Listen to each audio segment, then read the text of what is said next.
So, nandito na tayo sa bayan ng Taal. Hinahanap kasi natin mga buddy yung yung daan papunta sa Barangay Apakay. So, to Barangay Apakay. Ayan. Daanan nga natin muli itong barangay na to. So, ito ay Barangay Halang. Parang nadaanan ko na to pero doon ako dati dumaan sa may Bangin. Napakaaliwalas naman din mga buddy. Yun. Pare na nga, ang Barangay Apakay. Ibig sabihin, dire-diretso kaliwa. Tapos, kanan uli. Parang ako'y nalito doon. Diretso. Tapos, kaliwa.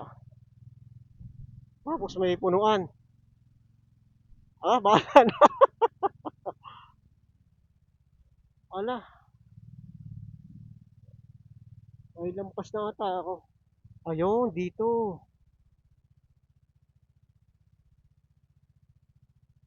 Lulusong dito. Ito na yung sinasabi. Dami pa sikot-sikot para din mga kabady. Ay, hindi ko na alam kung saan ang labas na rin.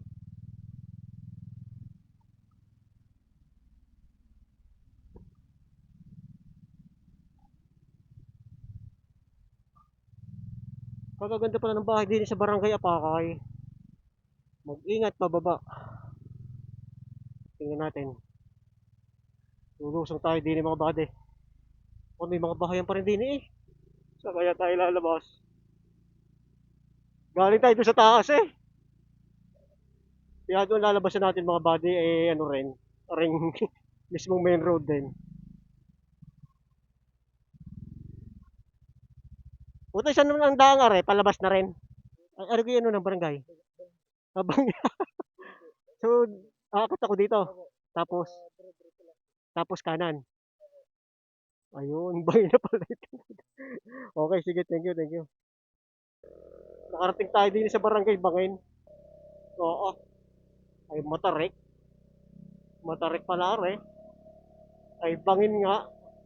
Ayun, nadaanan ko na to. So, kakanan tayo dito para bumalik tayo doon sa Barangay Apakay. Hindi pwede magtanong, saan rin bahay na nagkaroon ng guho? Yung kulay berde ba? Yan, ari rin bahay na ari. Alam niyo kung saan ari? Ah, ah.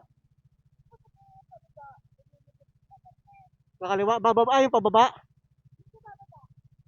Basta kanan tapos kakaliwa. Okay.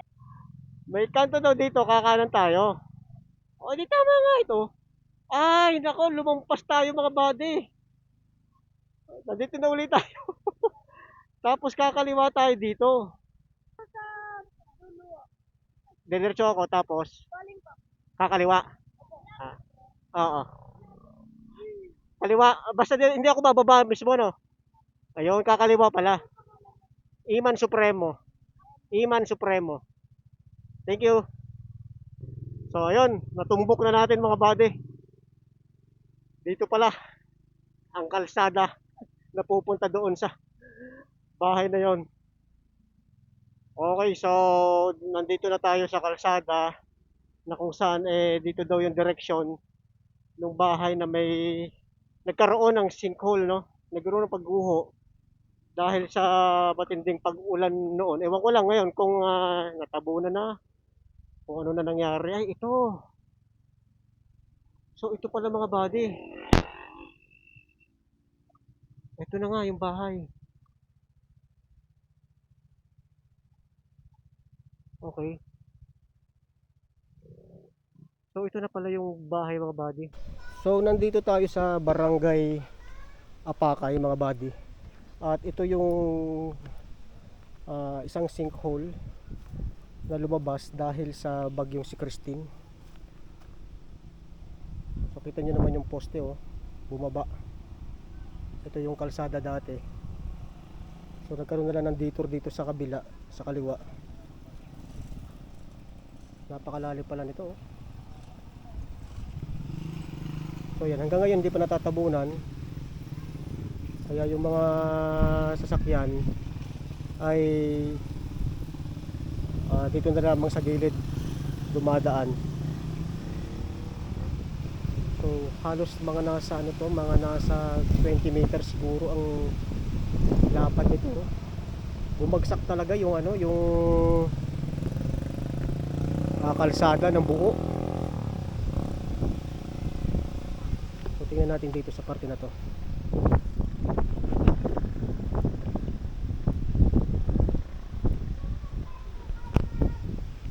So hindi natin alam kung ano magiging solusyon dito ng LGU.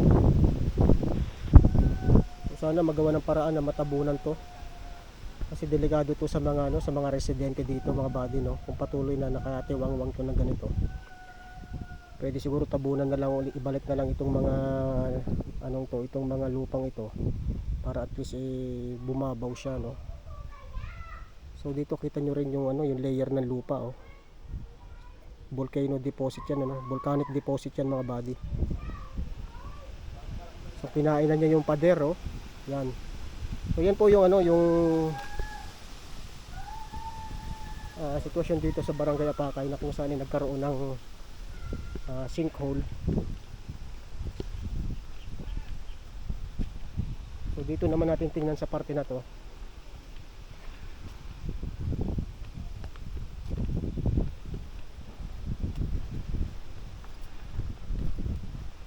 Grabe ang lalim pala.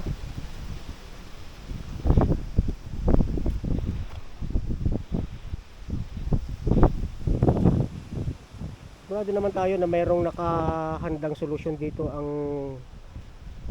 LGU ng Taal. Pero mas maganda, mas mabarikadahan muna ito, mga buddy. Kasi pag may mga maglalakad pa galing doon, baka mamaya may mga lasing mahulog dito sa hukay na to.